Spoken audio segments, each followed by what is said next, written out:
Hey guys, welcome back to the Real One Garage podcast, the podcast where it's all about keeping it authentic and genuine, talking about all different types of things in the automotive industry, but keeping in mind one thing, keeping it real.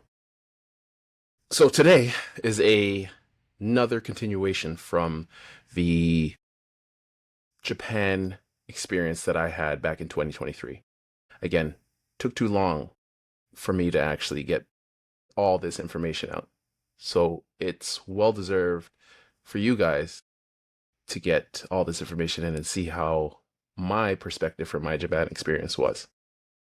So I think we left off back on the fact that I got to meet some guys on some very nice gentlemen, sorry, on Hakone, Ashinoko Hakone. That was an awesome experience. Although, as much as I did touch upon my mind's tuning shop experience, I don't think I really got to show you guys like intricacies of all I got to see. So we're going to try to get through everything. There's a number of things that I have listed here that we need to touch upon, but I'm going to try to get through everything and show you what I can in terms of the experiences as well. So when I actually went and met Nakayama-san and Nikura-san, as I said, he did take us to a secret location in which we were able to see the Mines 34 and the Mines 35. Although the engine shop experience was even more, I'd say, stimulating in terms of the senses, just because you get to see the bare bones of how things start. And then, of course, the Mines 34 and 35 are how things finish. So I'm going to just bring up some pictures here, because it looks like I took more pictures than I did videos when I was there, but that's okay. That's okay. It gives us the opportunity to see things through stills as opposed to just that. So let's see here. So first, here is a picture of all the RB motors, the cylinder heads that Mines just had sitting at the shop. I got two. It was quite overwhelming to see all this. I was actually, like, I guess the only way to really describe it is flabbergasted in seeing all this. It was crazy. There was just motors sitting there and all prepped and ready to start building. That was an amazing thing as well. The next thing was you got to see the head assemblies, like the valves and the valve springs. That was also wicked to see. I got to see this as well. Let me see here. I apologize. Having a little bit of technical difficulties, but it's okay. We're going to work through it. We're going to get through this. Here we go. All the valves, valve guides, and the valve springs. Like, seeing this, he had it meticulously all set up and sitting, waiting to be installed. You don't get to see these kind of things generally here in Canada. I don't know if you do in the States, but I'm assuming not. So just being able to see this kind of stuff, that was fantastic. I also, he had a load of parts from different manufacturers, just basically sitting there as well on the shelves. So they don't only use parts that they particularly get made, which Nakayama-san and Nikura-san do get parts made through subsidiary companies, and then they're branded Mines products. But they also use parts from different manufacturers, such as Jun or Tomei, as you can see here.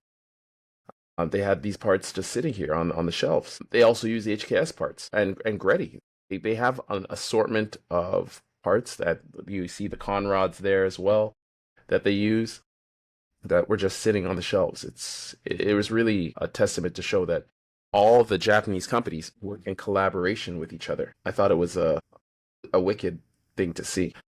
Sorry, I need my coffee. It's early in the morning. I'm trying to get this done before I go to work. We all have 9 to 5s, right? So from there, after just touch upon Mines again, and actually I did have a picture with Nakayama-san too, because I think I showed a picture of us with me and Nakura-san and the other friend of ours, Gavin, that was with us as well.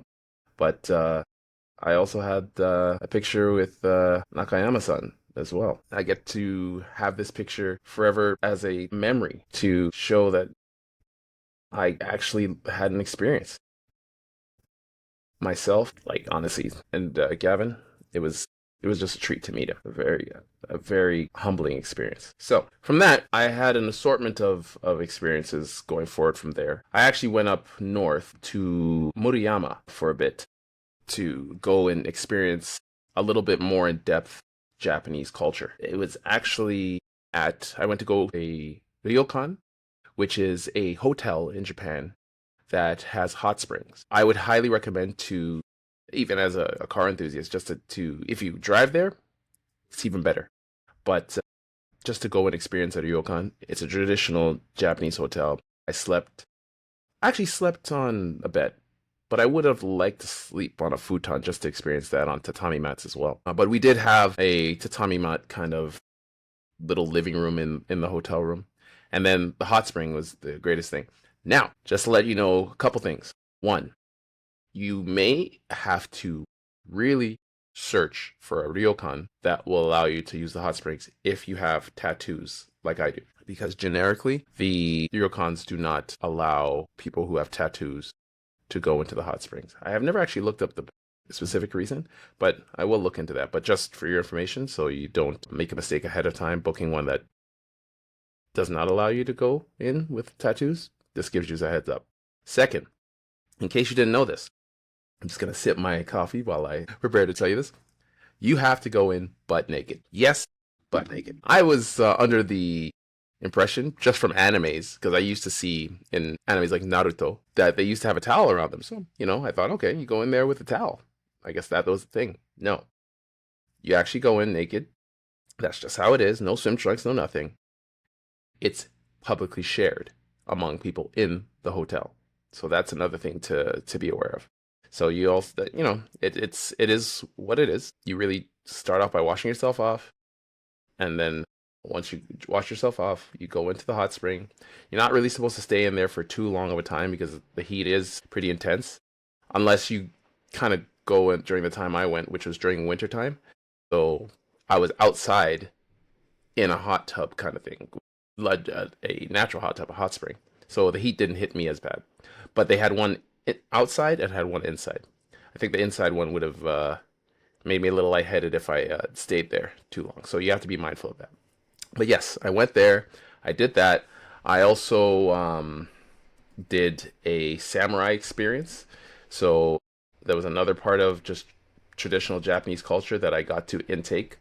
And the reason I did this is because I feel that with all different parts of Japanese culture bleeds into each other.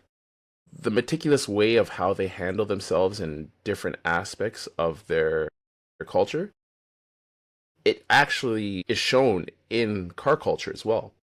The meticulousness to detail, the generic way of handling things and doing things to make sure that it's to a certain level. Everything is done to this kind of, I guess you could say, work ethic or level of satisfaction. And I think I had to experience other parts of Japanese culture to understand how JDM car culture was kind of formed and created as well. So I did that. After that, came back down to Tokyo, and I will say this, and it's perfectly fine. Sometimes when you're have a travel partner, you might not always align with what you want to do. And that's okay. Especially if you are like myself, traveled to Japan alone initially and met up with a friend or something else like that. So with that being said, the partner I was traveling with that I went to Mainz, me and him separated and decided to do our own thing. And that's fine. You are able to do that. If you can't have a friend that you perfectly in line with in terms of your plans and how you handle things, that is so great. But I will say if they don't align, that's okay too. You remember, your trip is your trip, their trip is their trip. You both spent money. You want to get the most enjoyment out of your trip. You want to get the most that you've invested in this trip, because it is your Japan trip. It is your memories. It is something that you will forever be able to take with you. And you want to make sure that it's at its highest level of greatness in terms of your experience. So with that being said, I then ventured on my own around different parts of Japan, and it was actually really amazing to kind of see the the how can I say this? To see the how just Japanese people live and with like cars. It was, and I guess the reason being is because normally here in North America, Canada, Toronto, you just see people just kind of living normally, but there's usually space between houses and like everyone has their own garage and so on and so forth. It's not like that in Japan. In Japan, they have it really different, to be honest with you. See how compact people live and how precise people use the space that's available because there's so many people in Japan. In Tokyo alone, there are almost the same amount of people that we have here in Canada. So about, I think it was just under 40 million. We have a little over 40 million here in just that city alone. That tells you how densely populated it is. So they have to make use of space very efficiently. That was one thing that was really a big understanding for me. That, you got to be grateful for what you have because there are people that live in all different types of situations. And I think that's the reason why a lot of people use the train stations, because space is very limited. You don't always get the opportunity to drive, and it can be very expensive to drive. But that, just so that we can kind of carry on here, the next part was I had to make sure that I visited the Mecca of all places that I really wanted to see, which was Nismo. A Nismo was a Nismo Mori factory. Sorry, just to get it a little bit more precise. This was like the greatest experience I could have imagined that I have next to mine. To visit the place that all the sports paraphernalia and parts that are created for my GTR are made. To be honest with you, and I guess this was for majority of the places that I visited Japan. I guess because of I have such a North American style of thinking in terms of when I'm thinking about a place, I'm thinking it's going to be very big. Not to say that it was small whatsoever, but Nismo, it, it it was relatively smaller than I expected. But not to say, not to diminish its value, it's definitely a place that you want to see and have enough to see actually. And this goes to show they have many cars on display from their racing the racing days. They even had a GT group, sorry, I believe Group A or Group 3. Let's just say a GT Racing R35 GTR. This was awesome to see on display there as well. And then they had a number of the engine packages that you could purchase from Nismo in terms of how, if you had an engine that you're looking to build, also on display. So that was one of the other things that was really cool to see. Here's an RB6. I think this is an S1 package that was on display, and you were able to see that as well and see exactly what you get if you were to purchase that from Nismo. Now, mind that being said, if you did purchase an engine from Nismo and you're outside of Japan, unfortunately, that voids the warranty. So if there is anything that goes wrong with the motor, unfortunately, you won't be able to get it fixed by Nismo because you're outside of the country. So just be aware of that.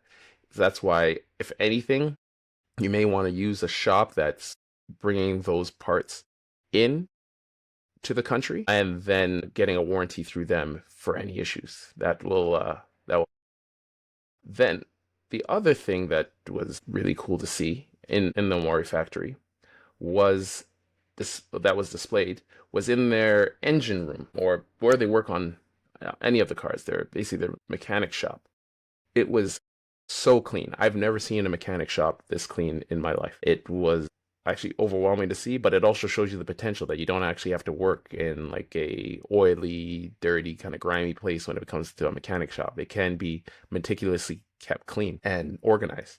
So there was quite a few cars displayed here. This white R33 GTR was one of them, and this is a V-spec.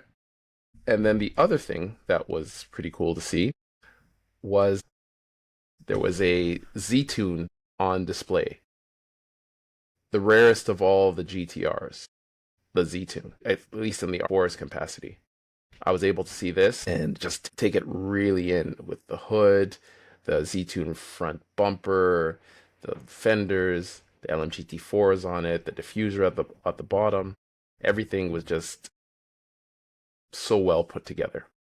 And they also had the Clubman racing spec vehicles, so a little bit more closer to my line of things. They had this R32 GTR Clubman racing spec. I, just like my friend, want my car this color. It's just something about this color just comes out so much more than the stock color that was on my vehicle, the KL0, the silver, which I think is sparkling silver, but don't quote me on that. But this color along the lines with the hood lip and the rear trunk lip spoiler, the side spats, everything was in its entirety was just really cool. So this was the 32. They had the 33 as well, and the same color. And as I already showed you, the Z-Tune 34. Actually, sorry, this was this was the Clubman Racing Spec 34. So they had two 34s. They had the Z-Tune and the Clubman Racing Spec 34. And then they had other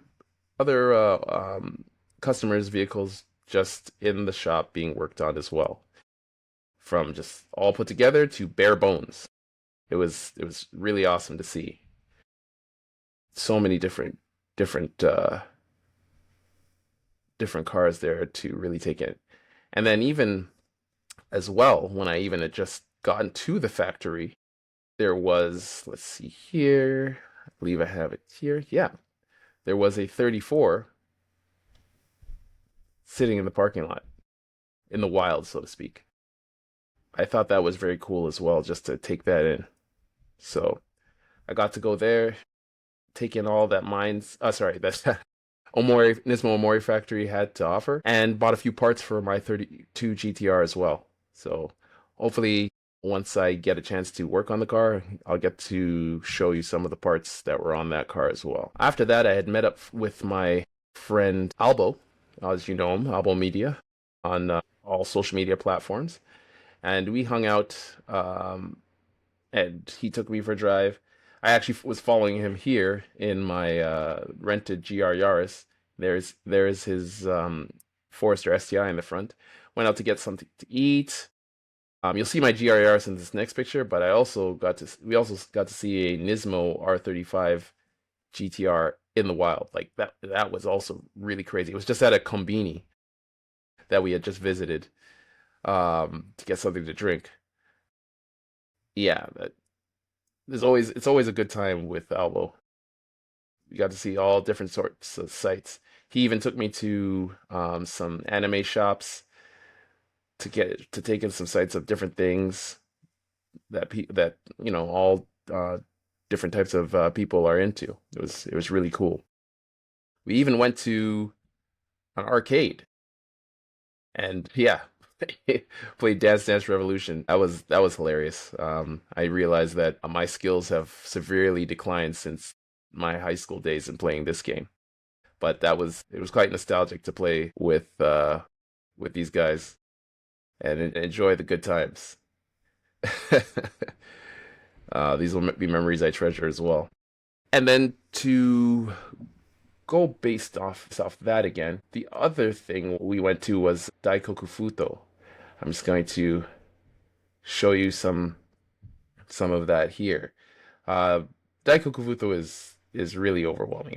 I won't even really cool. I Let's see if I can actually show you a quick video where you can see why Daikoku Futo is so cool. There we go. Here we go. Yeah, there's so many cars. I couldn't even tell you, like, there's just so many cars. Once you get there, you're just gonna be like, holy smokes, this place is different. Way different than what we have here in North America and Canada. All the cars that you want to see. I thought it was pretty cool. I even got to see this, a Yashio Factory S15 Sylvia. I thought that was really cool because I always see Yashio Factory and another YouTuber that I watch, Samit's videos. So it's cool to see their car here in the wild at Daikoku Futo. You'll see all types of cars at Daikoku Futo, but just be aware that once Daikoku Futo gets a little too, I guess, for lack of a better phrase, rowdy, they do tend to close it down. The police do tend to close it down, and pretty early, either between uh, either 8:30 at earliest, I believe, or like latest like 9:30, usually between there. But it was really cool to experience that. Look at that Sill 80 right there. It's brings me back to my car when I had my Sylvia front end on my two. No, that's an S13 Sylvia. So sorry. I just the front end though still brings me back. GR86, just so many cars. E4, that's a GTT. GTT, man. Even that looked fire, man. Man, it looks so good. S15 Sylvia. And look, this guy doesn't even have it like completely painted. You can see the parts are still fresh on the car. And people still drive around like that. I think that's something similar to North America, but it still looks clean. You can tell he's washed it and everything like that, even though the parts are still fresh on and it's kind of multicolored. I'm pretty sure this guy drifts his car. It's just, man, it's way too cool. Way too cool. So from there, I went to Daikoku Futo and I took in all the sights there. And Daikoku Futo is relatively close to mines as well. Sorry, not mines, sorry. Nismo Omori factory. So you really will get the opportunity to see both once you're there because they're so relatively close. My next thing to do on my trip was and that this is also very close, but there's multiple locations, is I went to Up Garage. So Up Garage is basically a car parts store that you pretty much can get anything from there in terms of used parts. This is one of the most popular Up Garages. I think it's called Up Garage Machida in Yokohama. Was the place that I went to grab a couple parts from my car. I have currently the twinning intakes on my 32 GTR. So I got the replacement filters for those, but those are going to be removed because I have a whole bunch of other parts from Greddy now. So you'll be able to see that once again I've put those parts on the car. Let's see here. And then what else was done? So we went through Nismo, we went to the Samurai Experience, we went through Mines. Another thing I went to just to kind of keep it in line with the tuning shops was, let's see here, was I went to Seeker. Seeker is a well-known Honda tuning shop. It's a tuning shop in general, but a well-known Honda tuning shop. When I went there, it's pretty wild actually. It's pretty wild because I seen Ryo-san on many videos, many option videos, hot version, hot version and video option videos all the time. So actually to meet him in person and the fact that he speaks really good English, because he apparently stayed in Portland and Baltimore for quite a bit of time in his life, was pretty cool. So I did get to go there, trying to find it here, because you guys got to see, again, if you do get that opportunity to look at the video of this podcast, please do. It'll enhance your experience and get to see things through my eyes. So yeah, these were the two vehicles that I saw outside of Seeker.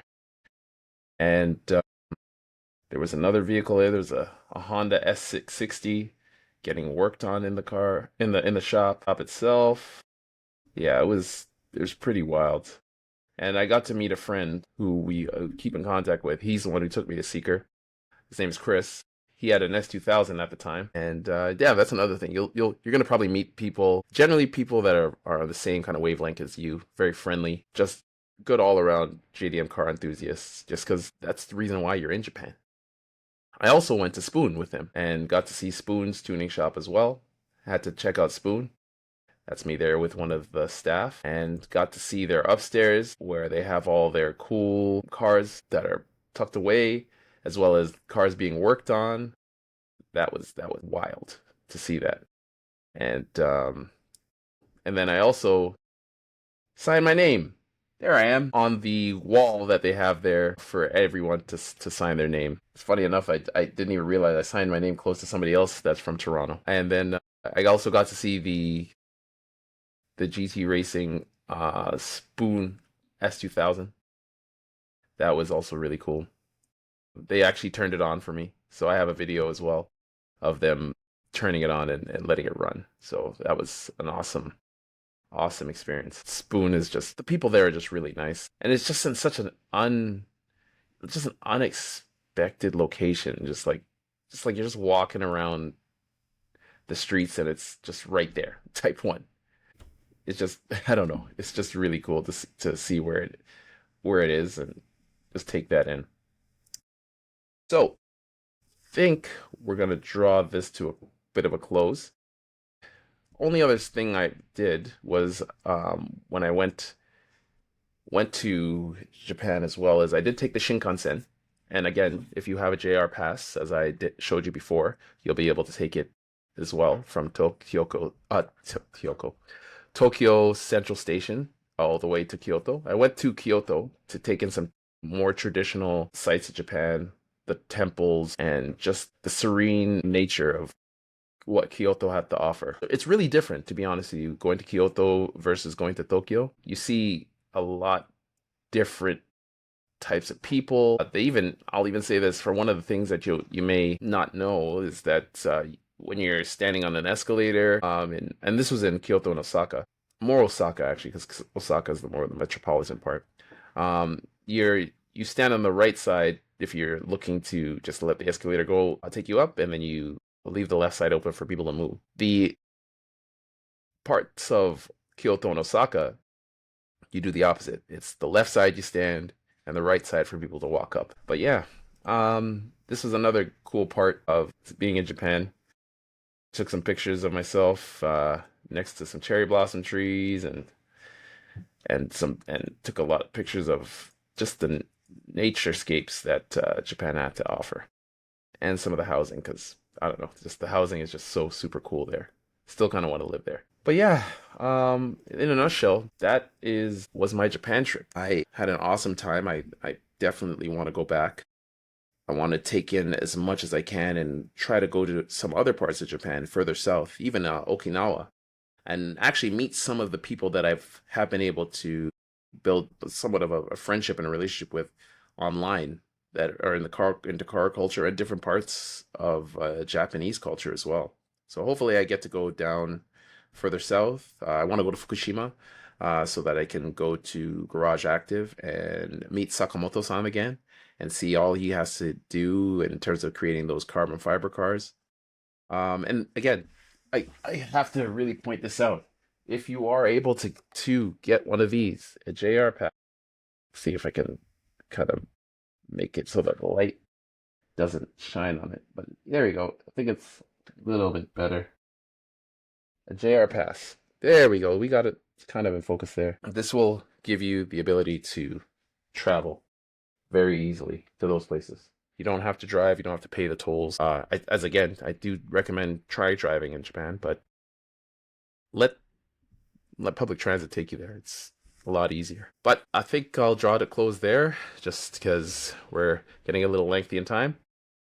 If you guys have any questions about Japan that I haven't gone over here, if you're looking for any kind of other things that I might not have addressed that I experienced, because I did experience quite a bit more, but we only have a certain amount of time to get into that. Please DM me at Real1Garage through IG, or leave a comment on Spotify or YouTube, and I'll address it. I definitely want to put more effort into providing some content that you guys are really into. And, as I said, our mission statement here is to keep it real, keep it authentic, keep it about the car culture in Japan and worldwide, and just how Japanese car culture has influenced my life and how I'm sure it's influenced yours. So I want you guys to see it through my perspective, and I'd actually interested in what your perspectives are, because albeit that I do want to go back to Japan, and I would like to see or get some ideas of what else I could do and where else I could stay and seek some adventure in Japan. Yep. I'll leave it there. Again, social handles are Real the number one garage on IG and YouTube and Spotify. So until next time, your host Jamal, take care.